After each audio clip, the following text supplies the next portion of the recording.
दोस्तों नमस्कार, मैं सुबोध कुमार। आप देख रहे हैं खबर नेशनल टाइम्स। आपको बता दें कि जो लोग कहते हैं बसपा को लेकर तमाम भ्रामक खबरें फैलाते हैं। यदि मीडिया की बात की जाए तो मीडिया भी, गोदी मीडिया की बात की जाए तो लगातार बसपा को लेकर भ्रामक खबरें फैलाता है। जैसे कि अगर 2022 की बात की जाए तो लगातार खबर फैलाई जा रही थी कि गठबंधन जीत रहा है, जिससे क्या है, सीटें तो मिल गई गठबंधन के लिए लेकिन जीत नहीं हो पाई। सरकार किसी और की बनती है, क्योंकि हमेशा यदि पिछड़े नेताओं की बात की जाए तो आपको बता दें कि लगातार नई नई रणनीति बनाई जाती हैं। आपको बता दें कि 2022 में, जैसे मैंने अभी बताया था, कि ये भ्रामक खबर फैलाई गई थी कि गठबंधन जीत रहा है। दोस्तों आपको बता दें, लेकिन 2022 में गठबंधन नहीं जीता था। ये भ्रामक खबर चलाई गई थी कि गठबंधन जीत रहा, हवा बनाई गई थी। बहुत कोशिश की गई थी लेकिन नहीं जीता। सरकार किसकी आई थी? भारतीय जनता पार्टी की। 2024 के लोकसभा में ये खबर चलाई गई थी, भ्रामक खबर बनाई गई थी। एक पार्टी कह रही थी कि संविधान बदल देंगे, दूसरी पार्टी कह रही थी संविधान बचाएंगे। संविधान हाथ में लेकर चल रहे थे। आपको बता दें, यदि कांग्रेस की बात की जाए, समाजवादी पार्टी की बात की जाए तो लगातार हर रैली में संविधान हाथ में लेकर चल रहे थे, लेकिन उसके बाद भी गठबंधन जीत रहा है और इस तरह से भ्रामक करके सरकार बनी। गठबंधन के साथ भाजपा की सरकार बन गई। तो दोस्तों आपको बता दें कि जितनी भी जो ओबीसी वाली पार्टियां हैं, पिछले नेताओं की पार्टियां हैं, ये कभी भी नहीं चाहती कि दलित समाज राजनीति करे, दलित राजनीति आगे बढ़े। ये हमेशा पिछड़ों की राजनीति चाहते हैं। यदि पिछड़ों की राजनीति ना हो, और ये कभी नहीं चाहते कि बाबा साहब की विचारधारा आगे बढ़े, फूले शाह की विचारधारा आगे बढ़े, तथागत बुद्ध की विचारधारा आगे बढ़े।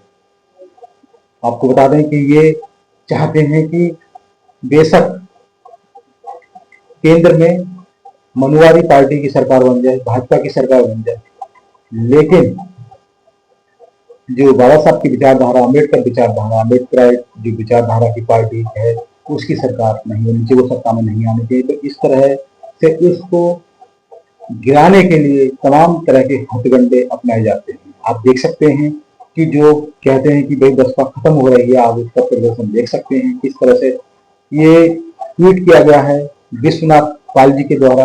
और आपको बता दें कि इसमें वो लिख रहे हैं, आज दिनांक 22/9/2025 को जनपद अयोध्या के विधान सभा बीकापुर ग्राम बेसोली निवासी पूर्व लोकसभा प्रत्याशी बसपा पूर्व सदस्य पिछड़ा वर्ग आयोग श्री सियाराम निषाद जी के आकस्मिक निधन की खबर सुनकर परिवार के सदस्यों से मिलकर शोक संवेदना व्यक्त किया था।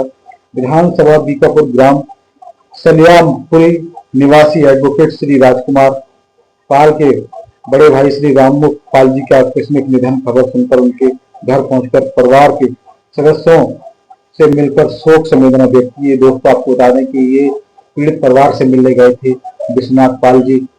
और विश्वनाथ पाल जी की बात की जाए तो लगातार वो तमाम जिलों में जाकर, विधानसभाओं में जाकर जन जन तक खबर पहुंचाते हैं और जो दुख दर्द होते हैं लोगों के दुख दर्द में भी शामिल होते हैं। जैसे कि अभी आपने ट्वीट देखा बीकापुर, वहां पे जाकर जो पीड़ित, जो शोक परिवार है, उनसे जाकर मिले थे।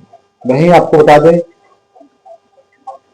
कि यदि दूसरी खबर की बात की जाए तो जैसे जो कहते हैं कि बसपा खत्म हो गई है, आप देख सकते हैं कि ये जो वीडियो है, ये वीडियो सोशल मीडिया पर जमकर वायरल हो रहा है। और ये वीडियो है भोपाल का। यहाँ पर बहुजन समाज पार्टी का कैडर चल रहा है और ये बसुद्दीन सिद्दीकी के द्वारा आपको बता दें ट्वीट किया गया है। ये लिख रहे हैं कि जो लोग कहते हैं कि बीएसपी कहाँ है, उन्हें बता दूं कि बीएसपी के सिपाही जमीन पर संघर्ष कर रहे हैं, मगर कोई भी बड़ा एक्टिव सोशल मीडिया उसे दिखाता नहीं है, इसलिए लोगों तक पहुंच नहीं पाता कंटेंट।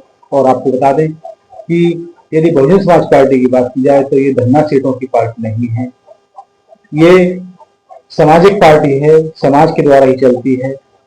क्योंकि लगातार जो गोदी मीडिया है, वो तो जो बड़ी पार्टियां हैं उनकी खबरें दिखाता है, जो क्योंकि जो चंदे वाली पार्टियां हैं, जो लोग पतियों से चंदा लेती हैं, उनकी खबरें दिखाता है और तमाम तरह की भ्रामक खबरें भी फैलाता है।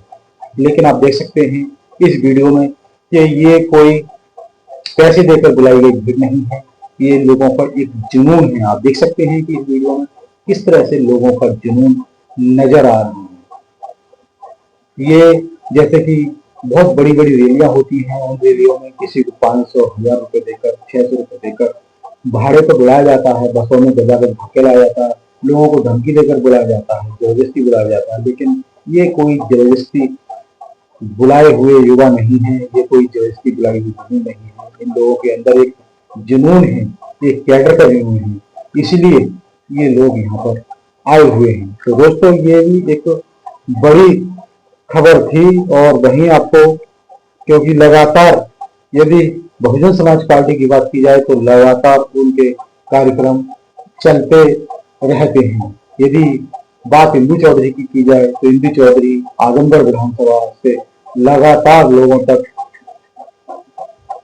मैसेज फैलाती हैं, जन जन तक उनका मैसेज जाता है, लोगों से मुलाकात करते हैं, जब सभी जो बहुजन समाज के लोग हैं उनसे मुलाकात करती हैं। और यदि वहीं रेखा रानी की बात की जाए, जनपद बुलंदशहर जैसे खुर्जा विधानसभा हो गई, तमाम जगह विधानसभा हो गई, तमाम विधानसभाओं में जाकर वो बहुजन समाज पार्टी की विचारधारा को जन जन तक फैलाती हैं। तो दोस्तों, आपको बता दें कि लगातार जो, यदि बसपा के तूफान की बात की जाए, बसपा की आंधी की बात की जाए, तो लगातार बसपा की जो आंधी है वो चल रही है, लोग उसे जन जन तक पहुंचा रहे हैं। वहीं बात की जाए कि तमाम इस तरह के जो हथकंडे अपनाए जाएंगे, अब फिर से वही हवा फैलाई जाएगी, जैसे अखिलेश यादव और कांग्रेस इस तरह से गठबंधन की हवा फैलाई जाएगी, लगातार हवा चलाने का काम किया जाएगा गोदी मीडिया के द्वारा। लेकिन आपको बता दें कि जो समाज है वो बहुत ही भोला वाला समाज है। हमारे समाज के लोग, जो बाबा साहब की बात करने लगता है, जरा सा कोई जय भीम बोलने लगता है तो हम उनके आदी हो जाते हैं, उनके आगे नतमस्तक हो जाते हैं। लेकिन उन्हें ये नहीं पता कि वो जय भीम किस तरह से बोल रहा है, उसके जय भीम बोलने के पीछे मकसद क्या है, उस मकसद को नहीं पहचान पाते और समाज बरगला जाता है। यदि बात की जाए, लेकिन वो उन्हें वो चीज याद रखनी चाहिए कि किस समय जब उन पर कोई आपत्ति आती है, उन्हें हिदायत किया जाता है तो कौन सी पार्टी सामने आती है, कौन से लोग उनके सुख और दुख में सम्मिलित होते हैं। ये आपने कभी सोचा? या फिर जब भी बाबा साहब की बात आती है, जब संसद के सामने बाबा साहब की मूर्ति को लेकर बात आई, तब वो लोग चुप्पी साध लेते हैं। उस समय हमारे समाज के लोग नहीं देखते हैं। जब संसद में बिल फाड़े गए तब भी हमारे समाज के लोगों को याद नहीं था।